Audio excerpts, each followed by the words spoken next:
You are entering one of the most secret places on Earth. It's a bunker built into a hollowed-out mountain in Colorado. It's just one of the top secret shelters where 7,000 Americans will go to in the event of nuclear annihilation.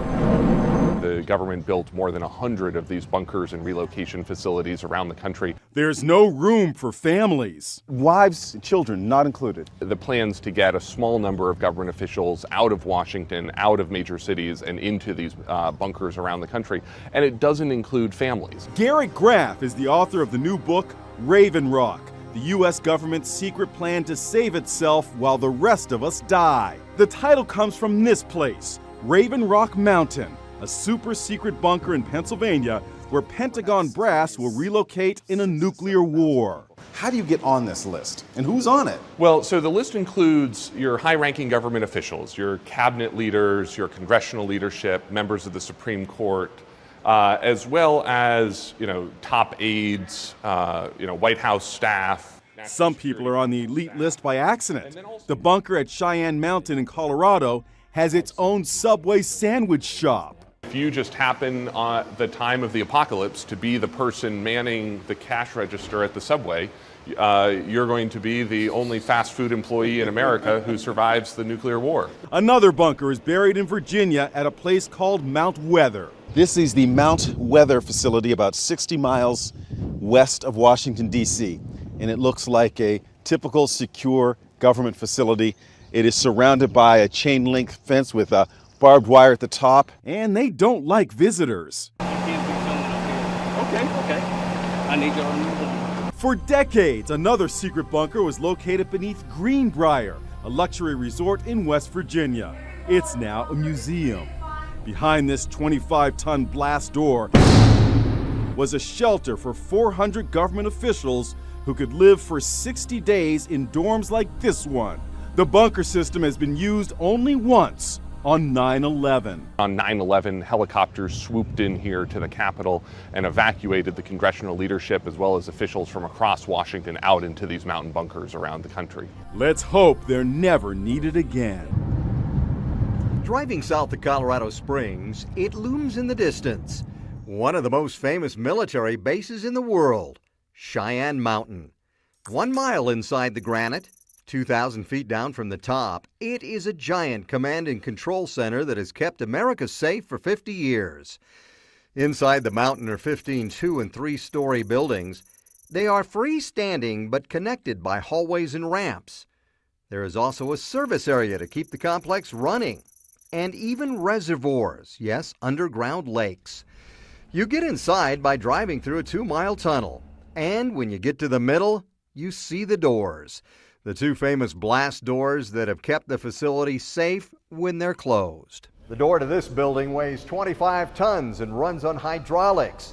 It's usually open all the time, but if it is closed, then there's a problem. I mean, obviously Cheyenne Mountain was built to survive and endure through a nuclear event, and all of us hope that never happens. The buildings behind those doors were built on 1,300 giant springs that can move independently if there's an explosion or earthquake. They would bounce, but they wouldn't break apart. And that's important because of what goes on inside those buildings. In control rooms like this one, which was set up just for us, experts keep an eye on possible threats. Everything from missile launches around the world to 23,000 objects in space. It includes satellites, the International Space Station, and lots of space junk. The original tenant, NORAD, the North American Aerospace Defense Command, is now headquartered at nearby Peterson Air Base, but it still has a command center here in case it's needed.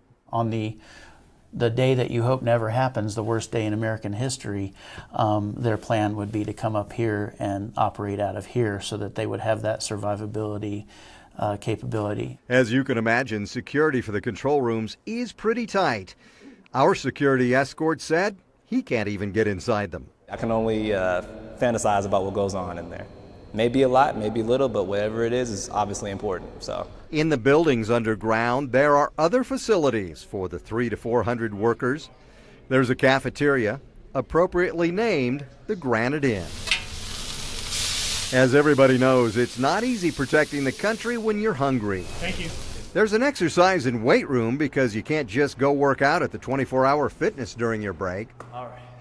And if you want to find a pickup basketball game against a, say, short Jewish basketball legend, well, that happens too deep underground. That's how we do it up here in the mountain. And since many people are in the mountain for long hours, a little shopette provides all the needed staples, like potato chips. All the comforts of home, sort of. Whenever you're walking through the halls, it's not like, you're seeing rocks everywhere. It's normal buildings, and so it's very easy to forget that you're underground. It's also hard to navigate in this building.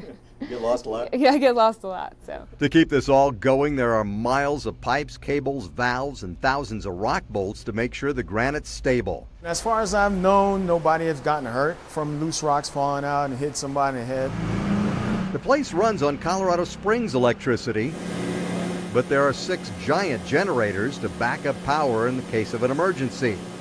There are 4 reservoirs like this one that can be used for cooling and drinking water. Well, this reservoir is like 20 feet deep, and it holds about 1,000,005 gallons of water. And a pet duck lives on this lake, but since it never moves or eats, we're guessing it's a rubber ducky. I don't know the duck's name. You can give it a name if you want. Cheyenne Mountain has been called America's fortress. The facility under Colorado is the eyes and ears of the U.S. defense system, watching and listening to what's going on all over the world and even out of this world to keep us all safe. And that's the thing I hope that people take from seeing this stuff is they actually use their brain and they say, why would they put all this together? Oh, they put trillions of dollars into building all these underground cities because they knew that a nuclear war was coming with Russia at some point. Huh? Oh, okay. They knew that there was going to be a massive depop going on and that they were going to need to hide from the citizens around the world. And then when they come out of it, there'll be a reset with the people who survive that. And they'll come in and, of course, in the meantime, the ones who stay above ground, the military leaders at least, and local leaders and things like that, will obviously round people up to feed them and give them water because people become dependent on them. But knowing where they are, why is it important to know where they are? Well, it depends on what you expect after some of this stuff goes down. Do you expect to comply and join along with this and take the mark? Or do you expect to at least try to rally people, which they don't want you to do? That's why they want civil unrest to occur while they're underground, because they expect us to blame one another for it. If people could wake up and realize that they're doing it and they're hiding, and then they're going to go, well, we're only hiding because, that's protocol. The president and all the senators are supposed to hide underground if there's some type of nuclear attack. That's why they're going to use a nuclear attack. When in reality, it's just them using all the technology that they put in place, all the crap that they've sprayed in the skies, the 5G towers. I mean, so many things that they're going to use in the citizens, which they're already using day in and day out. And they'll use them hiding as hey, the leaders have to hide because when stuff clears, who's going to lead the country? Who's going to lead the fake democracy, right? But when the citizens start to realize that they wanted them to turn on each other, which obviously a lot of them will not, a lot of people will not make it through what's coming. But the ones who do might be able to talk to and wake up those who have been completely asleep, liberal or not, to see what's going on, and then point to these specific locations and say, that's where they are.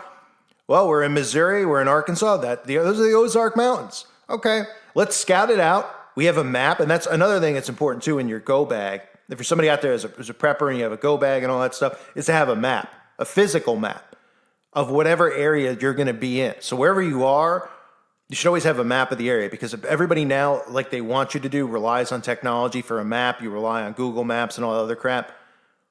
And it's something I feel like people forget with their prepper bag. Of course, up the road there's a pond or a lake or whatever, but you never know. You should have actual maps so you know where everything is, and especially where you know where these compounds are, because that's where they're going to be, right? We know a lot of celebrities have them in their own homes and their backyards. Zuckerberg put one in at his house, right?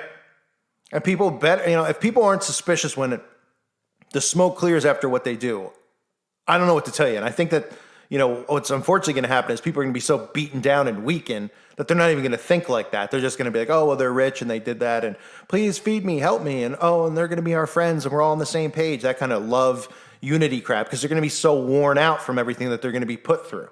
That's what they expect. But if people actually stick together, get their resources together, and then realize where these people are. Now, obviously, these bases and these bunkers are going to be protected by the military, right? So we're not talking about any type of violent movement going there and knocking on doors, because obviously you'll be taken down, and nobody wants that. But be aware of where they are, because there'll still be more of us standing at the end of this than there are of them that are underground. And they're going to expect their military to protect them, and they're going to expect their lunatics to protect them who are going to still believe in the left-right because they've been programmed into that. I mean, the programming with the left-right has gotten so out of control. I've said it before, the world was never like this. If you're someone who's young, it was never like this. The politicians just did their job. You would never even hear about them. You would just hear about, oh, you know, there's a State of the Union address. Oh, okay, and you listen in, right? And they just talk about what's going on in the world.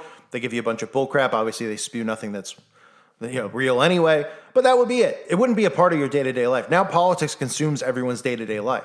And the reason for that is because they want to wear you down with it and keep you in this division amongst citizens between a left and a right.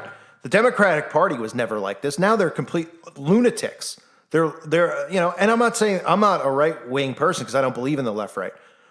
But the liberal side of it, they were just people who, they cared about, certain things. And now they're just completely, they're the dangerous extremists, like rabid ones who don't want free speech. They don't want, they're the ones who are pretty much doing the bidding of the elitists and destroying the democracy that was once in place, which no longer is, which I shouldn't even call it democracy, but destroying the rights of citizens in this country. So those people are going to be on the front lines protecting them still while this stuff goes down because they love their politicians and they're going to want them to take care of them and baby them and wipe their rear ends. But they will be in the mountains. They will be in their bunkers. And if people realize that's where they are, then you find out where they are, you map it out. Because once they're down there, they're down there. They're not coming out. It's just a matter of knowing where they are, right?